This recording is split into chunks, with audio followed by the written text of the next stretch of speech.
कुछ ही दिन पहले तक रशिया ने सबकी आंखों में धूल झोंकते हुए कहा था कि उसका यूक्रेन पर हमला करने का कोई इरादा नहीं है, लेकिन कल सुबह से दुनिया भर से आती खबरें कुछ और ही मंजर दिखा रही हैं। 24 फेब 2022 के सुबह से ही रशिया ने यूक्रेन पर फुल स्केल मिलिट्री ऑपरेशंस शुरू कर दिए हैं। रशिया एंड यूक्रेन यूरोप की सबसे लार्जेस्ट कंट्रीज हैं। ये पड़ोसी देश 15 सोवियत रिपब्लिक्स का हिस्सा थे, जिनसे मिलकर यूएसएसआर बना था। 1991 में सोवियत यूनियन के कोलैप्स के बाद यूक्रेन एक इंडिपेंडेंट कंट्री बन गया और रशिया से दूरी बनाए रखने लगा। लेकिन मार्च 2014 में रशिया ने क्राइमियन पेनिनसुला पर हमला करके उसको अपना हिस्सा बना लिया।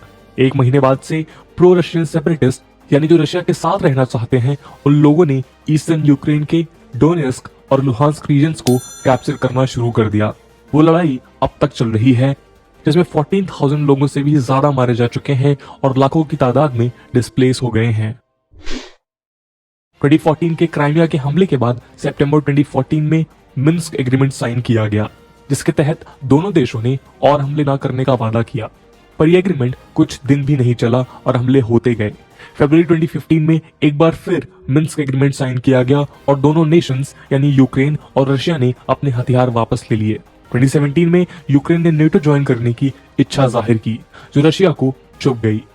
नेटो दुनिया का सबसे पावरफुल मिलिट्री ऑर्गेनाइजेशन है, जो 30 कंट्रीज द्वारा बनाया गया है।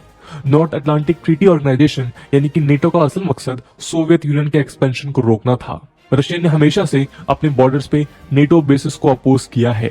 इतना ही नहीं, उसने नेटो से रिटर्न गारंटीज की भी मांग की है कि नेटो कभी ईस्टवर्ड्स एक्सपेंड नहीं करेगा।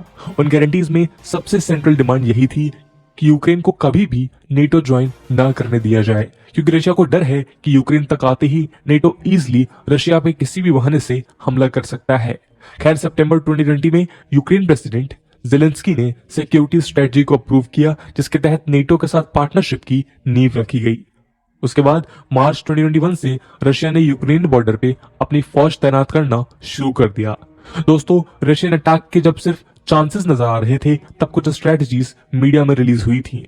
उनमें से सबसे रिलायबल बैटल प्लान CIA ने दिया था। असल में CIA ने रशियन मिलिट्री कम्युनिकेशन को इंटरसेप्ट करके ये जानकारी हासिल की है, जिनमें बहुत सी जानकारी अभी तक क्लासिफाइड ही है। हालांकि हम ये भी बता दें कि ये बैटल प्लान कंफर्म नहीं है, ये सिर्फ एक पॉसिबिलिटी है। माना जाता है कि रशिया यूक्रेन को उसके ईस्टर्न, नॉर्दर्न और सदर्न साइड से अटैक करेगा। दोस्तों, माना जाता है कि ये बैटल 3 फेजेस में लड़ी जाएगी। फेज 1 में रशिया सबसे पहले क्राइमिया की ओडेसा पर अटैक करेगा और अपने नेवल शिप्स के जरिए ब्लैक सी से भी ओडेसा पर हमला करके यूक्रेन को ब्लैक सी से कट ऑफ कर देगा। इवेंचुअली रशिया अपना होल्ड आगे बढ़ाना चाहेगा, इसलिए ओडेसा से आगे बढ़कर वो ट्रांसनिस्ट्रिया जाएगा, जहां ट्रांसनिस्ट्रिया एक रशियन बैक्ड रीजन है जो कि मोल्डोवा का हिस्सा है। फेज 1 के ही दौरान रशियन फोर्सेस नाइपर रिवर के सदर्न रीजन को इन्फिल्ट्रेट करेंगी, ताकि वो यूक्रेनियन लॉजिस्टिक्स के सप्लाई को डिसरप्ट कर सके। वहीं दूसरी ओर क्राइमिया और रशियन फोर्सेस मिलकर यूक्रेन फोर्सेस को घेर लेंगी।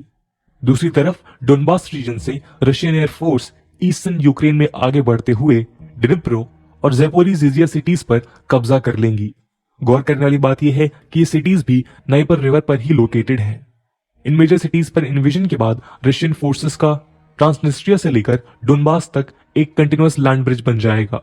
पूरा सदर्न यूक्रेन रशिया के कंट्रोल में आते ही रशिया यूक्रेन से पॉलिटिकल टर्म्स पर सरेंडर करने की मांग करेगा।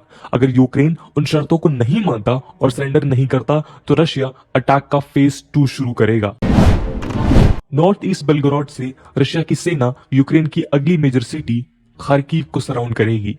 आर्मी की मदद से रशिया पोल्टावा की तरफ बढ़ेगी, जो नाइपर रिवर के पास है। खार्किव और पोल्टावा को कब्जा में लेते ही यूक्रेन का गैस, इलेक्ट्रिसिटी और फूड सप्लाईज कट ऑफ हो जाएगा, जिसके चलते ये सिटीज अपने हथियार डाल देंगी। तो दोस्तों, फेज 2 में आते आते रशिया के पास यूक्रेन की नाइपर रिवर के ईस्ट साइड की मेजर सिटीज होंगी और फिर रशिया शुरू करेगा सेकेंड राउंड ऑफ नेगोशिएशंस, और इसके फेल होने पर रशिया लॉन्च करेगा फेज 3। फेज 3 रशिया का फाइनल पुश होगा। अपने फेज 3 में रशिया वेस्टर्न यूक्रेन को इन्वेड करने की कोशिश करेगा, लेकिन यहाँ नाइपर रिवर को क्रॉस करना थोड़ा ट्रिकी हो सकता है। इसलिए रशिया के लिए नाइपर रिवर को क्रॉस करने के बजाय बेलारूस से यूक्रेन की तरफ एंटर करना ज्यादा सेफ होगा। बेलारूस के गोमेल एरिया से रशियन ट्रूप्स वेस्टर्न यूक्रेन में एंटर करेंगे, लेकिन चेर्नोबिल जोन से होते हुए पहले कोरोस्टन टाउन को अपने अंडर लेना होगा। आपको याद दिला दें कि चेर्नोबिल में ही 1986 में न्यूक्लियर डिजास्टर हुआ था और तब से ही इस टाउन में कोई नहीं रहता। दोस्तों साथ ही साथ रशियन ट्रूप्स का दूसरा कंटिजेंट बाकी बचे हुए नॉर्थ ईस्ट यूक्रेन को इन्वेड करने के लिए आगे बढ़ेगा और फिर कोरोस्टन और नॉर्थ ईस्ट यूक्रेन से रशियन आर्मीज के साथ पिंसर मूवमेंट टैक्टिक से कीव पर धावा बोलेगा। द पिंसर मूवमेंट यानी डबल इन्वॉल्वमेंट वो टैक्टिक है जिसमें आर्म्ड फोर्सेस एनिमी के दोनों साइड को एक साथ अटैक करती हैं।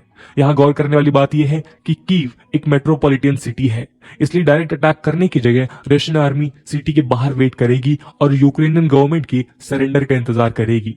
फेज 3 के एंड तक यूक्रेन का ऑलमोस्ट 2/3 हिस्सा रशिया के कब्जे में आ जाएगा, लेकिन जाहिर सी बात यह है कि यूक्रेन इतनी आसानी से हार तो नहीं मानेगा। ऑफिशियल डेटा के मुताबिक यूक्रेन के पास 1,45,000 एक्टिव सोल्जर्स हैं और 3 lakh veteran soldiers stand by पर हैं। इनफैक्ट सालों से यूक्रेन आर्म्स और एमुनेशन भी इकट्ठा कर रहा है, लेकिन इन सब के बावजूद भी यूक्रेन रशिया के आगे काफी कमजोर साबित हो सकता है। रशिया के पास मिसाइल्स, रॉकेट्स होने के साथ साथ दुनिया के सबसे ज्यादा टैंक्स भी हैं। एयरफोर्स भी रशिया की काफी स्ट्रांग है। अगर दोनों तरफ से जंग शुरू हुई तो पहले ही घंटे में यूक्रेन के हजारों लोग मारे जाएंगे। दोस्तों अब बात करते हैं रशिया द्वारा अटैक कहां हो चुका है। रशिया ने डोनबास रीजन में स्थित डोनेस्क और लुहांस्क को पीपल्स रिपब्लिक घोषित किया था, जिससे पूरे विश्व में एक सदमे की लहर दौड़ गई थी। खैर, रशिया के फुल मिलिट्री अटैक में रशिया ने यूक्रेन के तीनों फ्रंट्स यानी नॉर्थ, ईस्ट और साउथ से हमला किया है, जिनमें major cities Odessa, Kyiv, Kharkiv और मैरियोपोल से एक्सप्लोजन्स की आवाज लगातार सुनाई देती रही है। तो दोस्तों ये थी एक पॉसिबिलिटी कि किस तरीके से रशिया यूक्रेन को इन्वेड कर सकता है। इस पूरे प्रेडिक्शन को लेकर आपका क्या ओपिनियन है कमेंट सेक्शन में जरूर बताइएगा। आज की वीडियो के लिए इतना ही। आई होप आपको वीडियो पसंद आई होगी और अगर पसंद आई है तो अपने दोस्तों के साथ शेयर करना मत भूलिएगा। हम मिलते हैं अगले वीडियो में, तब तक के लिए जय हिंद, जय भारत।